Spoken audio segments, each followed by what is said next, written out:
Si Krista Ranilo ang isa sa mga pinakapinag-usapang aktres noong late 2000s. Maganda, edukada, galing sa sikat na pamilya ng mga artista at may classy image na kakaiba sa ibang sexy stars noon. Pero sa kabila ng promising niyang career, bigla siyang nawala sa showbiz at tuluyang nanirahan sa Amerika. Hanggang ngayon, marami pa rin ang nagtatanong kung bakit niya iniwan ang industriya at paano tuluyang nagbago ang kanyang buhay matapos ang kontrobersyang yumanig noon sa buong Pilipinas. Bago naging sentro ng intriga si Krista, isa muna siyang tahimik pero respetadong aktres sa industriya. Anak siya ng veteran actor na si Matt Ranilo III at apo ng legendary actress na si Gloria Sevilla, kaya masasabi talagang may dugong artista siya. Bata pa lang ay exposed na siya sa mundo ng showbiz. Nagsimula siya bilang commercial model at unti-unting nakilala sa mga serye ng GMA tulad ng Rio Del Mar at Ang Iibigin Ay Ikaw. Pero kakaiba si Krista kumpara sa ibang artista noong panahon niya dahil bukod sa maganda, kilala rin siyang matalino. Nag-aral siya sa Ateneo de Manila University at kumuha ng kursong Interdisciplinary Studies. Naging consistent Dean's Lister pa siya, kaya marami noon ang tumatawag sa kanya na Beauty and Brains. Habang tumataas ang career niya, nagdesisyon muna siyang huminto sa showbiz para tapusin ang kanyang pag-aaral. Ilang taon siyang nawala sa limelight bago muling bumalik noong 2008 at dito nagsimula ang malaking pagbabago sa kanyang image. Pagbalik niya sa industriya, mas naging daring at mature ang kanyang mga roles. Naging cover girl siya ng FHM Philippines noong 2008 at naging bahagi ng mga sexy drama projects tulad ng Paupahan.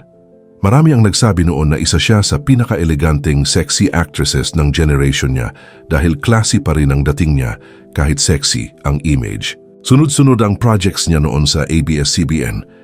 Pero bago po ang lahat, baka pwedeng palike muna ang video na ito.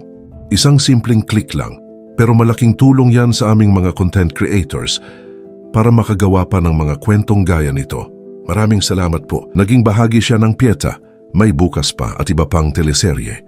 Pero ang proyekto talagang nagbago ng lahat ay ang pelikulang Wapak Man noong 2009 kasama si Manny Pacquiao. Dito nagsimula ang isa sa pinakamalaking showbiz controversies sa Pilipinas. Noong una, simpleng chismis lang ang lahat. Magkasama raw sina Manny at Krista sa shooting, sa events at maging sa ilang private gatherings. Pero habang tumatagal, lalong lumalakas ang usap-usapan dahil paulit-ulit silang nakikitang magkasama kahit tapos na ang trabaho.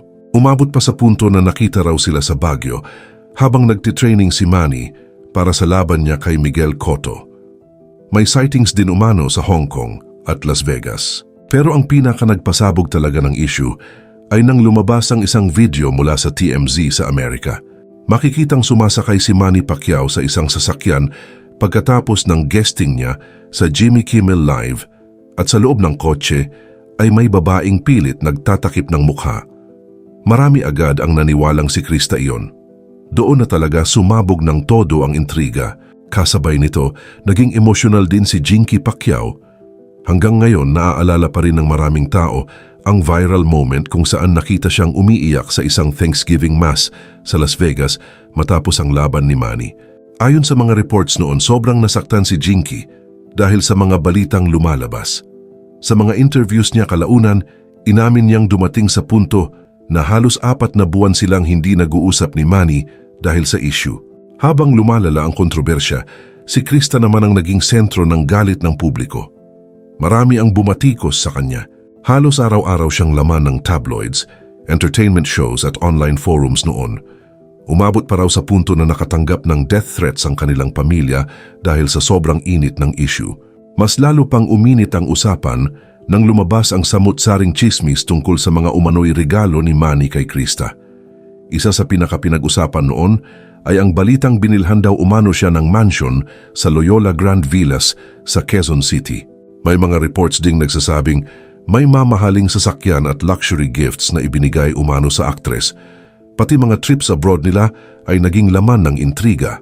Pero sa kabila ng lahat ng ito, walang konkretong ebidensyang lumabas at paulit-ulit ding itinanggi ng magkabilang kampo ang mga alegasyon. Hindi rin nakatulong sa sitwasyon ang pagkalat noon ng pregnancy rumors tungkol kay Krista. Kumalat ang balita noong 2010 na buntis umano siya at si Manny raw ang ama ng dinadala niya. Dahil sa tindi ng kontrobersya noong panahon na yon, mabilis kumalat ang chismis at lalong dumami ang haka-haka ng publiko. Pero agad naman itong pinabulaanan ni Krista at nilinaw niyang hindi siya buntis. Sa kabila ng lahat ng kontrobersya, parehong itinanggi ni Manny at Krista na may relasyon sila. Paulit-ulit nilang sinabi na magkaibigan lamang sila. Pero para sa maraming tao noon, hindi nawala ang duda dahil sa dami ng sightings at sa mga lumabas na video at larawan. At habang nasa peak ng kontrobersya ang lahat, biglang nawala si Krista sa Pilipinas. Lumipad siya papuntang Amerika at doon nagsimulang mabago ang buong buhay niya. Marami ang nagtaka dahil parang biglaan ang pagkawala niya sa showbiz. Tapos, ilang buwan lang ang lumipas, nagulat ulit ang publiko nang mabalitang engaged na siya sa businessman na si Nino Jefferson Lim. Mas lalo pang nagulat ang marami dahil mabilis ding nauwi sa kasalan ang kanilang relasyon. Noong August 8, 2010, ikinasal sina Krista at Nino sa California. Para sa iba parang sobrang bilis ng mga pangyayari. May ilan pang nagsabing baka paraan yon para tuluyan ng tapusin ang kontrobersya at makapag-move on sa lahat ng issue sa Pilipinas. Pero ayon sa mga lumabas na kwento kalaunan, hindi naman stranger si Nino kay Krista. Childhood sweetheart pala niya ito. Nagkaroon lang sila ng kanya-kanyang buhay bago muling nagtagpo sa Amerika. At doon nagsimula ang bagong chapter ng buhay ni Krista. Mula noon tuluyan na siyang lumayo sa showbiz. Hindi na siya bumalik sa paggawa ng teleserye o pelikula. Sa halip, nag-focus siya sa kanyang pamilya at negosyo. Ngayon si Krista ay isa ng full-time mom sa kanilang 5 anak. Ang kanilang mga anak ay sina Nate, Nolan, Natalie, Nash at Niles. Lahat ng pangalan ay nagsisimula sa letrang N bilang tribute sa pangalan ng kanyang asawa na si Nino. Bukod sa pagiging hands-on mom, tumutulong din siya sa kanilang family business sa Amerika. Ang asawa niyang si Nino Lim ay dating CEO ng Island Pacific Supermarket, isa sa pinakamalaking Filipino grocery chains sa United States. May mga branch ito sa California, Nevada at Washington. Ngayon ibang-iba na ang buhay ni Krista Ranilo kumpara noong nasa showbiz pa siya. Sa social media niya, mas makikita na nakatuon siya sa pamilya, negosyo at tahimik na buhay sa Amerika kasama ang asawa niyang si Nino Lim at kanilang 5 anak.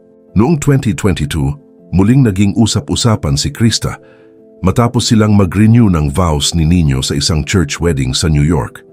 Marami ang nakapansin kung gaano siya kasaya at kalayo na sa dating buhay niya sa showbiz. Samantala, naging maayos na rin kalaunan ang sitwasyon nila ni Jinky Pacquiao.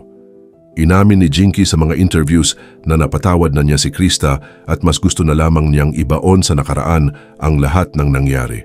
Pero hanggang ngayon, hindi pa rin nawawala sa alaala ng publiko ang kontrobersya ni Krista at Manny Pacquiao. Isa pa rin ito sa pinaka-pinag-usapang showbiz scandal sa Pilipinas dahil sa tinding epekto nito noon sa media at sa pamilya Pacquiao. Mula sa pagiging sexy actress at laman ng headlines araw-araw, ngayon ay isa ng tahimik na asawa, hands-on mom at businesswoman si Krista sa Amerika.